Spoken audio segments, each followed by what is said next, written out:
The crash in the canyon. The sky burned red as Eli's ship fell. He didn't have time to think. One moment he was flying over a quiet moon scanning for minerals. The next, his controls failed, the engine screamed, and the world tilted sideways. He braced. Then came the crash. The small scout ship slammed into a rocky canyon, bouncing twice before sliding into a shallow ridge. Metal tore. Glass cracked. Sparks lit the air. Then silence. Inside, Eli coughed hard. Blood touched his lip. His leg was stuck under a twisted beam. The world spun, but he was alive. Barely. He didn't scream. There was no point. No one would hear him on this moon. His emergency signal was down, and night was falling. With a grunt, Eli pulled his leg free. Pain stabbed through him. He dragged himself toward the emergency locker, took the thermal blanket and sleeping bag, and crawled out of the ship. Outside, wind howled through the canyon walls. Dust blew through the air like ash.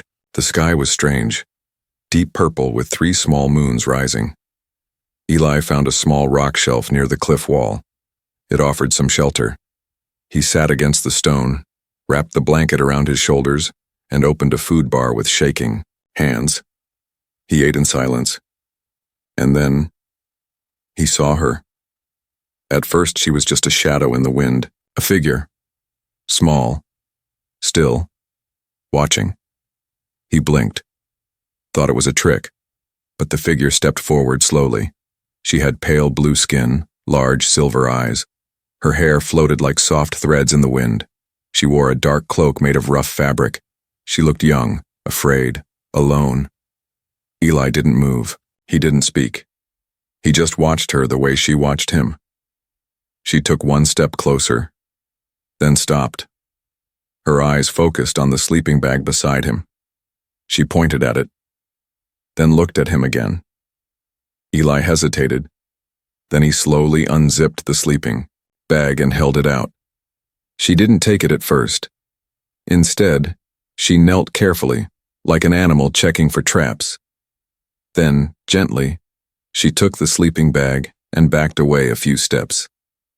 She wrapped herself in it and curled up on the ground. But she didn't go far. She could have taken the bag and run. Instead, she stayed close, just a few feet away. Eli kept staring at her. "Who are you?" he whispered. She said nothing. He tried again. "Do you understand me?" Still silence. Just the sound of wind and distant rocks falling in the canyon. Then just as he was about to close his eyes from exhaustion, she whispered, quiet, soft, careful. "Cold." Eli's eyes snapped open. He sat up. "You speak English?" She didn't answer, but she turned her head slightly. Not quite a nod, but not a no. "Are you from this moon?" he asked. She didn't respond. Her eyes were open now, looking at the sky, watching the moons move. Eli noticed her arms were thin, her feet bare. She looked hungry. He reached into his pocket and gently placed a second food bar on the ground between them, then leaned back. She didn't move for almost a minute. Then slowly, silently, she took it. They stayed like that for hours. No fire, no noise. Just 2 survivors sharing space in the dark. Sometime past midnight, Eli woke to a sound, whimpering. He turned. The girl was shivering in the sleeping bag. Even wrapped up, the cold was reaching her. He looked at his own blanket, then at her. Then he did something no one on earth would have advised. He stood, walked slowly toward her, and sat down beside her. Not touching, but close. She tensed, then relaxed. Just a little. "You can stay close," he whispered. "I don't mind." She didn't answer, but she didn't move away. By morning, the storm had passed. The moons had set. Eli opened his eyes to find the girl sitting upright, still wrapped in the sleeping bag, still watching him. She tilted her head and spoke. 2 more words, barely a whisper. "Thank you." Then without another word, she stood and walked to the edge of the canyon. Not to leave, just to look. Eli sat up slowly, rubbing his sore leg. He didn't know what she was. He didn't know what she wanted, but she had taken the sleeping bag and stayed close. That meant something. A bond in the cold. The cold didn't leave when the sun rose. On this strange moon, warmth came slowly. The wind stayed sharp, and the silence stretched across the canyon like a blanket no one asked for. Eli sat by the rocks checking the damage to his leg, still swollen, still bruised, but walkable, for now. He turned his head and found her there, the alien girl, wrapped in his sleeping bag. Sitting still, eyes open, watching him, always watching. She hadn't spoken again since those two soft words, "Thank you," before dawn. But her silence said more than most voices ever could. She didn't trust him, not fully, but she hadn't run, and she hadn't tried to hurt him, not once. Eli broke the food bar in half, held out a piece. She took it slowly. Their fingers almost touched, just almost. He didn't know what species she was. She didn't match any file in his ship's translator. Too human to be alien, too alien to be human, somewhere in between. Mystery wrapped in silence. They ate together. Then she stood, moved a few feet away, knelt by the rocks, and began to draw. Her finger traced lines in the dust. Strange symbols, circles, sharp points, spirals. She wasn't drawing for fun. She was remembering, recording, or maybe warning. Eli limped closer, careful not to step on her work. "What is it?" he asked softly. She didn't look at him, just kept drawing. Then finally she tapped one of the symbols. It looked like a cage.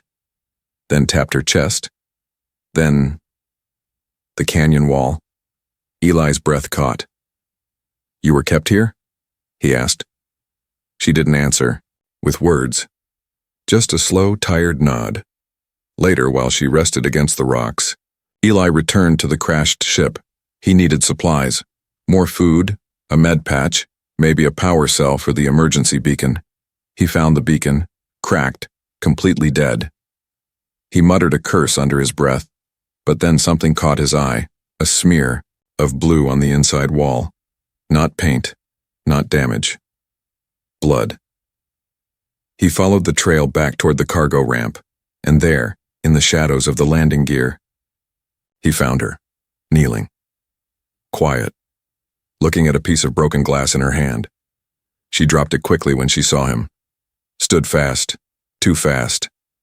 Her cloak slipped, and Eli saw them. Scars. Long, thin, clean. Not from injury, from surgery. Rows of them. Across, her back and shoulder. He froze. "What happened to you?" She pulled the cloak tight again. Her face had changed. No more calm, only fear. "I won't hurt you," Eli said quickly. I didn't know." She stepped back, but didn't run. She placed the glass shard on the ground, then pointed at herself.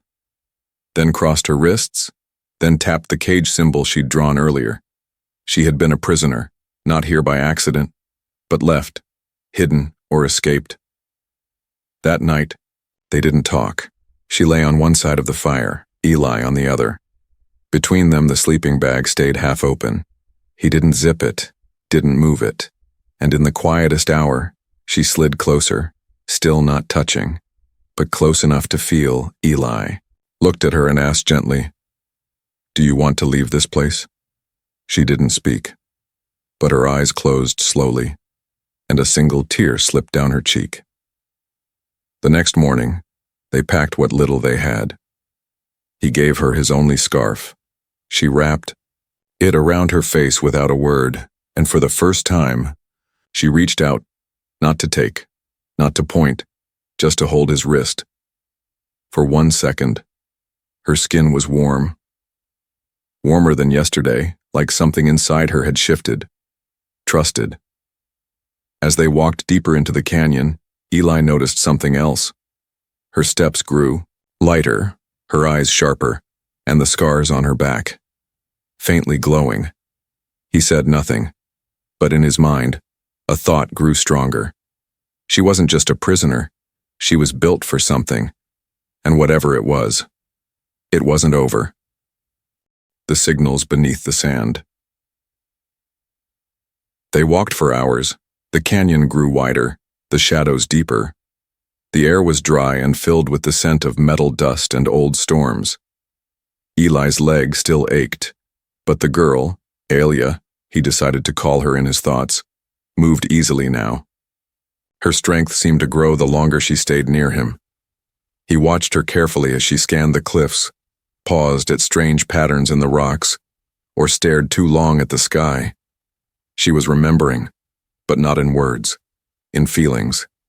And Eli could feel it too. At midday they reached a dry riverbed. Eli's scanner began to beep. He frowned and tapped the device. "That's not water," he said aloud.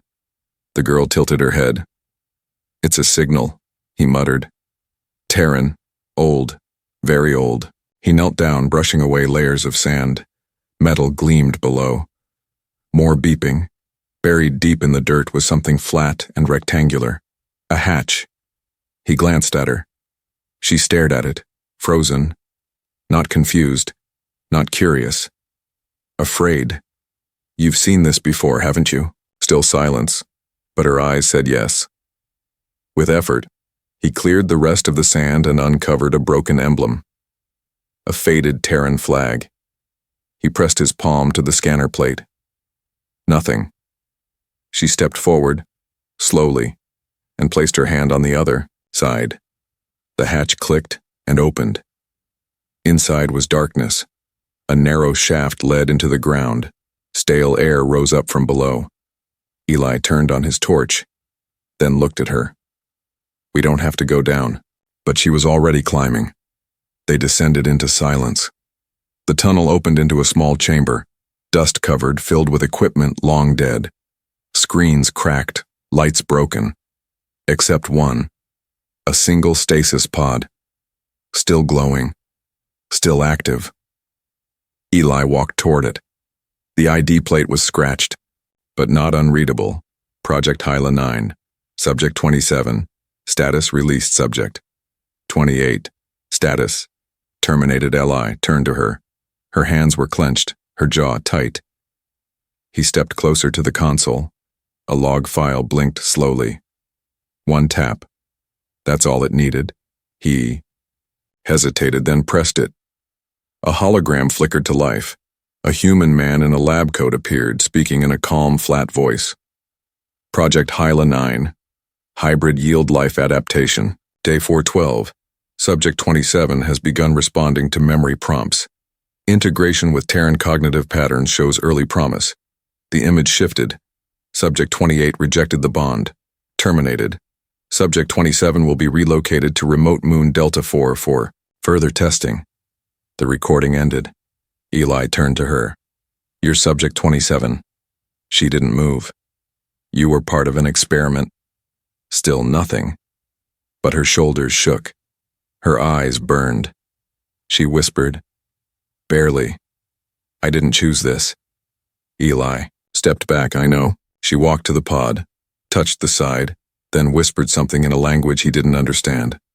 A prayer, or a goodbye. He looked around the room again.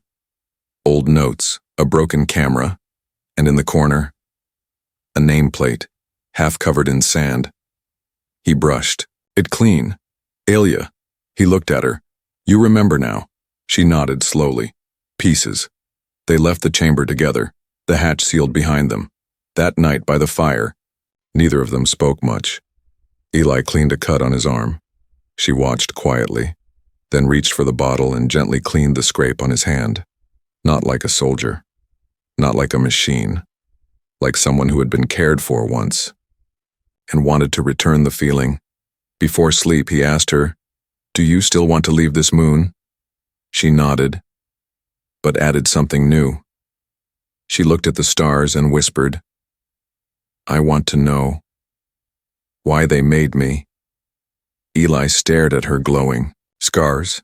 at the calm behind her silver eyes, and said softly, "Then we'll find out. Together." But deep beneath the ground, in a silent lab buried even deeper than the chamber they had left, a different pod flickered to life. A red light blinked. A voice whispered through static, "Subject 27 confirmed active. Reacquire." The truth in her blood. The desert wind was quiet that night. Too quiet. Eli felt it before he saw it. Something was wrong. Alia sat by the fire, silent, her eyes fixed on the flames, but her body was trembling. At first he thought it was the cold. Then she collapsed. He caught her just in time. Her skin was hot, burning even. Her breathing was fast. Too fast. Her hands shook. Her eyes fluttered. She wasn't speaking. She wasn't blinking. Just heat and pain. "Alia, hey, stay with me," Eli said, panic rising in his voice. He wrapped the sleeping bag around her, used the last of their water on her face. No change. She didn't respond. He opened his old med kit, pulled out a scanner, and hovered it over her chest. The screen flashed red. Alert. Hybrid core. Unstable. Host structure collapsing. Then a second message appeared. Sync failure. Primary bond incomplete. Eli frowned. What does that mean? He ran the scan again, this time on himself. His results popped up fast. Standard human uninjured. But then a third message blinked. DNA match. 97% bond compatible. Warning. If bond is not completed, subject 27 will expire. His blood ran cold. They were connected. Not just by trust. Not just by accident. By design. Eli stared at her face, sweat running down her temples, lips barely moving. She wasn't just a survivor. She was engineered, and she wasn't meant to survive without him. He remembered. The log from the underground lab. Subject 28 rejected the bond. Subject 28 had died. Eli swallowed hard. She was made to connect with someone, he whispered. And that someone is me. He didn't know how it worked. Didn't know what the bond required. He only knew he had one choice. He placed his hand on hers. Her skin jolted under his touch and the scanner blinked again. Sync attempt initiated. A pulse of light ran up her arm. Eli's hand trembled, but he didn't let go. Her eyes opened slightly. She saw him. "Eli," she whispered. He had never told her his name. How do you know my name?" She didn't answer. Her body glowed, softly under the blanket. The scanner beeped one last time. Bond sync complete. Hybrid core stabilizing. Her breathing slowed. The heat faded. She blinked, slowly. "Still here," she said weakly. Eli let out a breath he didn't know he was holding. "Yeah," he said, "you are." They sat in silence for a long time. The stars above them flickered gently. The canyon no longer felt cold. Later that night she spoke. Not much. Just pieces. "Born in a lab," she said. "Not alone. There were others. But I survived." He listened, carefully. "You were made to..." "What? Spy? Fight?" She shook her head. "To connect." She reached toward his chest, hovering her hand just above his heart. "Human heart," she said. "Strong. But alone." Then she pointed to herself. Mine needed help. She wasn't a weapon. She was an answer. To loneliness, to division, to a war that never truly ended. She was created to be the bridge. Eli's voice cracked. "Why me?" She gave a soft, tired smile. "Because you didn't run. Before dawn." She finally slept. For the first time her face looked peaceful. No fear. No pain. Just calm. But far away, in the orbit above the moon, a black ship appeared, silent, sleek, deadly. Inside, masked figures stared at a blinking screen, signal locked. Subject 27. Bond confirmed. Prepare extraction. And on the surface, Eli slept with his hand resting gently over hers, unaware that soon the ones who made her were coming back to take her. When the sky opened. The next morning came with no warning, no sound, just a shadow moving across the canyon floor. Eli opened his eyes. At first he thought it was a passing cloud. Then he looked up and froze. The sky had changed. A ship hovered silently overhead. Black. Long. No markings. No lights. Predator-shaped. Watching. Waiting. He grabbed Alia's shoulder. She was already awake. Her silver eyes were wide with fear. Not confusion. Recognition. She knew that ship. "Who are they?" Eli asked. Her voice came like ice. "The ones who built me." He swallowed hard. "They're here to take you back, aren't they?" She nodded once, then whispered. "They don't ask twice." The ship made no noise, but the canyon did. A low hum spread through the rocks. Then blue lights formed in the air, shaped like blades. Drones. They shot down fast, surrounding their small camp in a circle of light. From the ship's underside, a platform descended. 3 figures stood on it, tall, armored, faceless. Eli stepped in front of Alia. "No one's taking her." One of the masked figures spoke. Calm, cold. "You are not the subject. Stand down." Eli didn't move. He raised a piece of metal, his only weapon, a broken scanner rod. "I don't care what she is. She's not yours." The figure raised a glowing rod. "You are irrelevant." Suddenly the ground cracked. The machine stopped. Eli blinked. Alia had stepped forward, arms at her sides. Her scars glowed gold now, not faintly, but fully, like fire, beneath her skin. The drones buzzed loudly, confused. The air shimmered, a low hum coming from her. She opened her mouth, spoke a language not even Eli's translator understood. Sharp, resonant, powerful. And the drones fell, dropped from the air like stones. Dead. The masked figures took a step back. "She's activating the core," one said. "That's not possible," said another. "She's bonded." They moved to grab her. Eli ran to stop them. But Alia raised one hand. A wave of golden force exploded outward. It didn't burn. It didn't kill.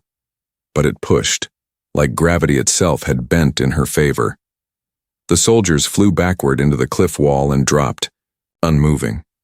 The ship above turned slowly, retreating. Eli stared in shock. "You didn't tell me you could do that." Alia dropped to her knees, breathing hard. "It wasn't ready before," she said softly.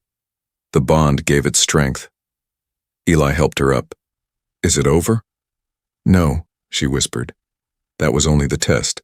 She pointed to the center of the canyon. Eli looked. A large rock formation had cracked. Something glowed beneath it. Deep blue, ancient tech. A dome, buried until now. He helped her walk closer. As they stepped inside, lights flickered on. Holograms came alive. Words appeared on the walls.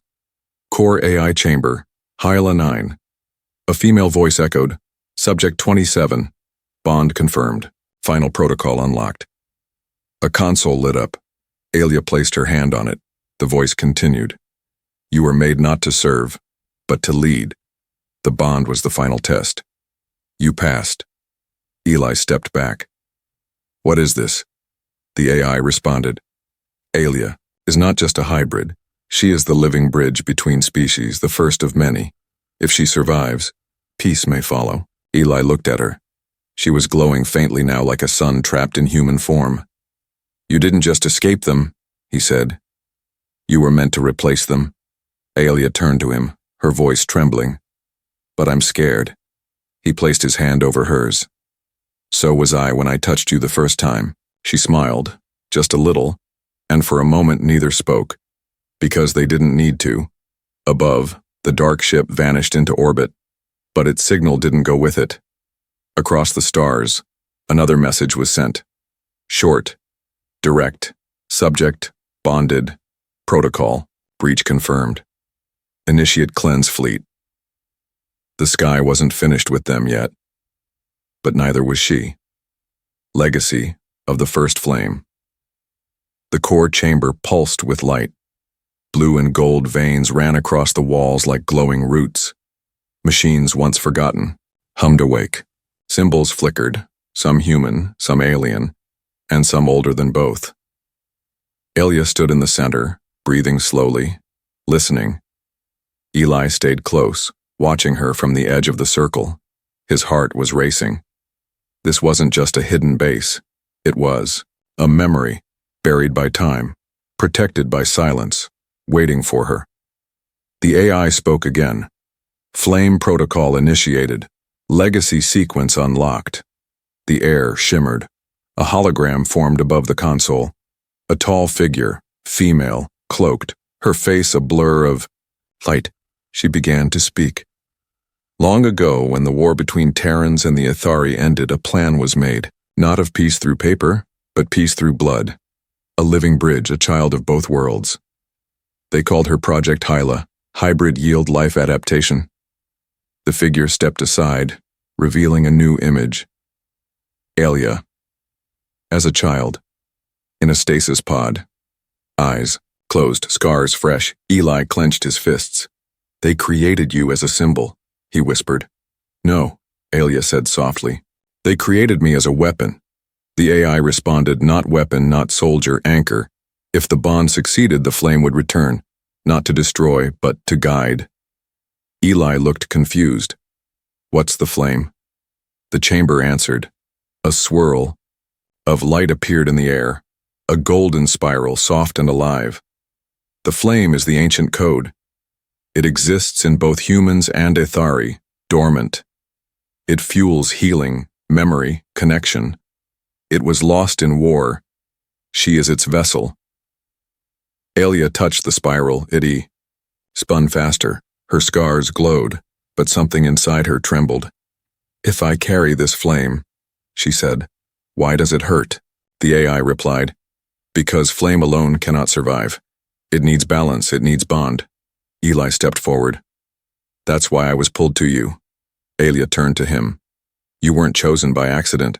You were made compatible. He nodded. And I chose you anyway.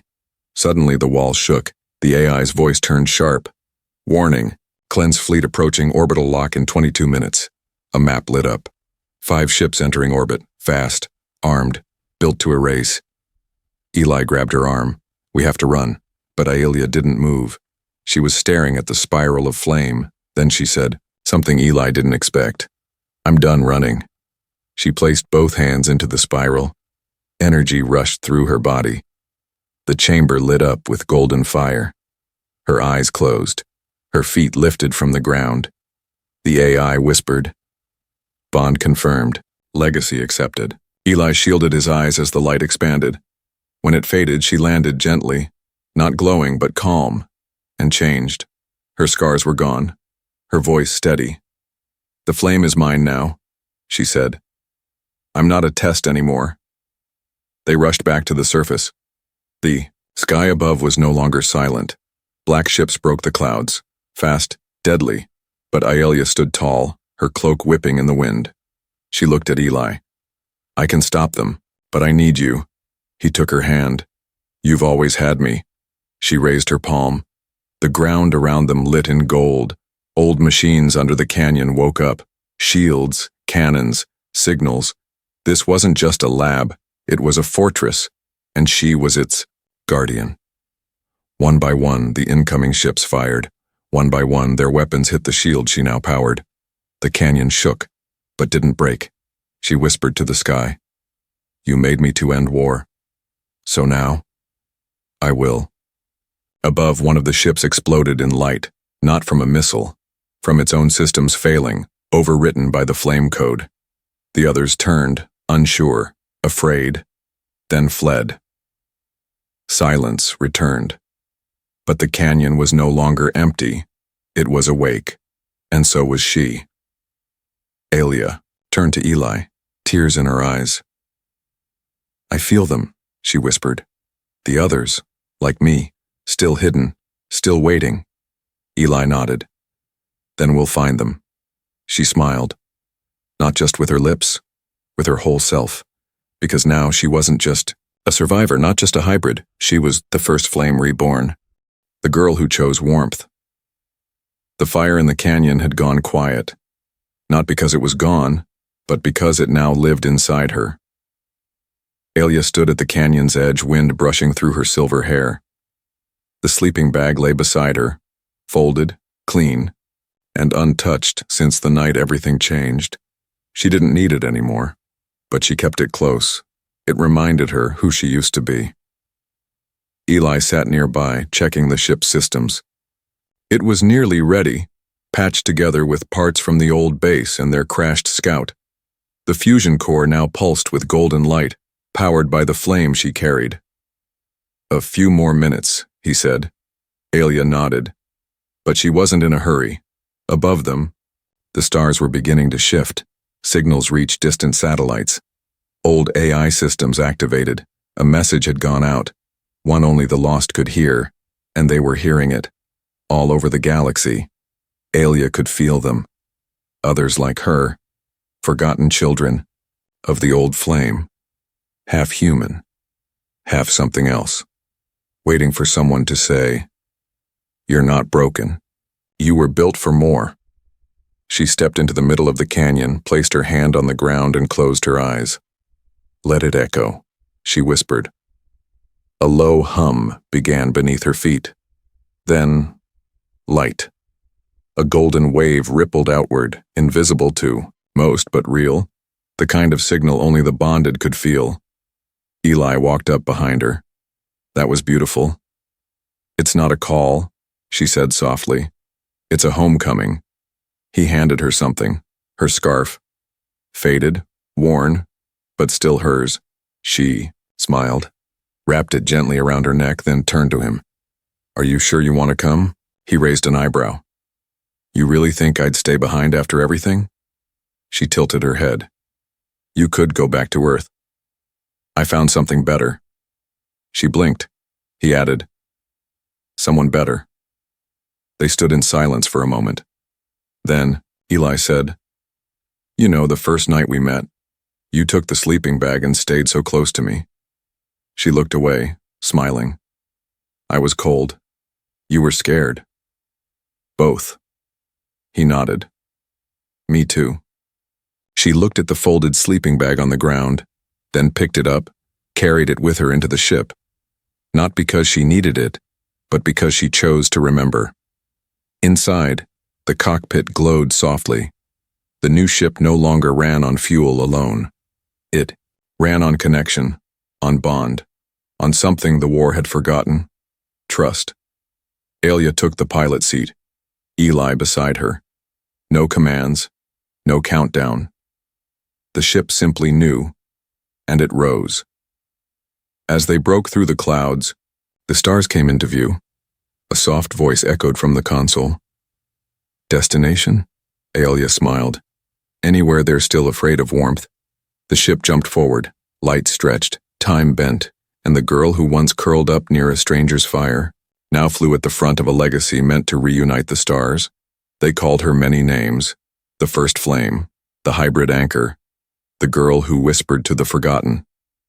But Eli always just called her what mattered most: Alia. And no matter how far they traveled, no matter what worlds they reached, she always kept the sleeping bag, and every time she rested near a new fire, she placed it down between them, not to hide, not to protect, but as a silent promise. "I will stay close."